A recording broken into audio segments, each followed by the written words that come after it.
All right, Steve, we want to get back now to that recent string of violence that we've been reporting on for several days now in the city of Troy. There is another new initiative to stop the violence in the city. It was called for by the chief of police himself, but the group is made up of people like you at home. And our Kimberly Howard shows us how the group is planning to tackle this ongoing problem.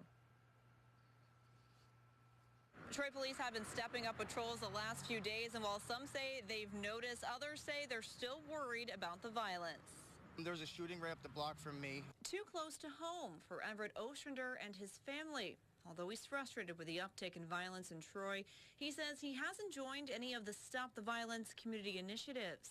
I would like to take part in it. I just haven't really had the chance. Councilwoman Anastasia Robertson says that's the problem. I think that it would be better if everyone was in the same room at the same time speaking. She says there are several anti-violence groups in Troy, some with as many as 50 members. But the changes they're pushing for aren't necessarily being heard by the city council or the police. She says there's a lack of organization.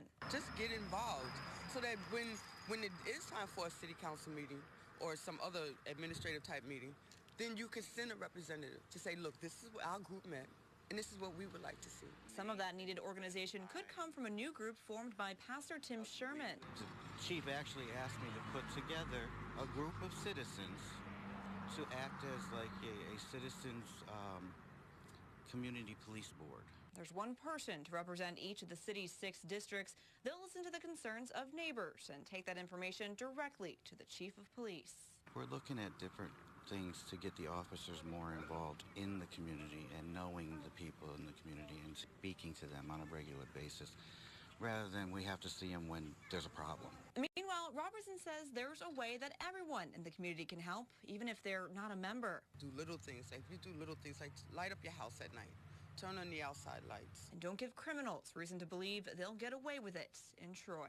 Robertson admits there needs to be more organization among city leaders as well. She says as city leaders begin to discuss the budget at the end of this month, public safety needs to be top priority. Meanwhile, the pastor's new community group will start meeting on Thursday. In Troy, Kimberly Howard, CBS 6 News.